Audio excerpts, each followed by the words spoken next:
Kia ora koutou, talofa lava, malo alalei, nisan bulavanaka, and welcome to Kiwi News Briefs. Hi, I'm Benno, and welcome to a roundup of news from around the world and around Aotearoa. So first up, the New Zealand Coalition Party is celebrating for their new medical school at Waikato University. Now, why, do you ask? Are they opening up a new school? Well, the New Zealand Coalition Party refused to pay surgeons, doctors and nurses their full capacity of pay. Now, as you know, some doctors actually do 17-hour shifts. They were paid barely minimum of a normal doctor around the world compared to Australia, Europe, etc. So 17 hours on your feet, and the New Zealand Coalition Party refused to pay what you are worth. Now we've lost thousands of nurses, hundreds of doctors, and we still have people going overseas because our New Zealand Coalition Party refused to pay them all their worth. So cut the celebrations out and get in touch with the real people. Out of touch, New Zealand Coalition Party. Now in sport news, we have results from the netball semi-finals. Now, the Tactics netball team beat the Pulse by 57-52. Unfortunately for the Tactics this weekend, they have to come up against the Northern Mystics, so that should be a blistering violent final. Netball is not how it used to be. Quite bolshy, quite athletic. Anyway, inflation is up in New Zealand by 2.5%. Why, you might ask, is inflation high? Well, that's because billionaire owners of banks such as ANZ,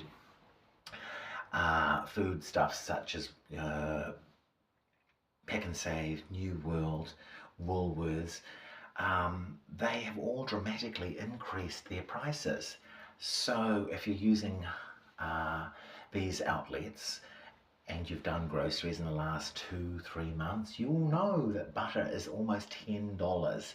We produce butter in New Zealand non-stop, and we are selling it to our own people for $10 or even more, depending on the quality. Not right, and Whitcoulls was taken to court this week. In the Fair Trading Act, they have gone against what is legal.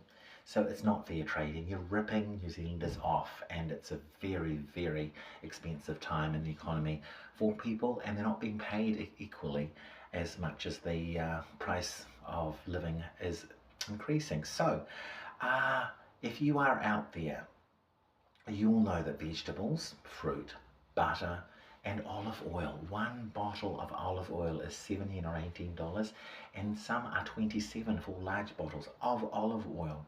So, cereals. And now we need to start looking at what's economically viable. So, start buying things if you've got a large family or medium-sized family. Potatoes, macaroni, cheese, flour, baked beans, bacon, and just divide it into groups of 4, wrap it in like resealable bags. We're going to do some cooking whereby we show you just how to make scones. Everyone thinks scones they're selling them for $7 in the shop, but you can actually make a whole batch of scones of 20 for $7.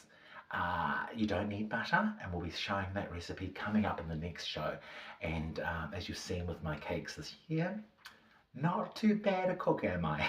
Anyway, start practicing, go out tomorrow, do those items, and I will let you know tomorrow how to make economic foods and leave them in your cupboards so that there is some food in the safe or in your cupboards or in your pantries there for when you come home from work.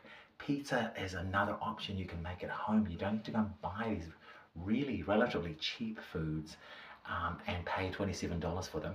They should actually come under at least $7 for pizza. So I'll see you then. Take care, and go for a walk. If life gets you down, just go for a walk. Do some deep breathings, in and out for 10 seconds each, okay? You don't have to get stressed out about people like Trump or Luxon or any other person like Winnie the Pooh. Just really annoying, but just breathe it out. Take care, everyone. Have a good week.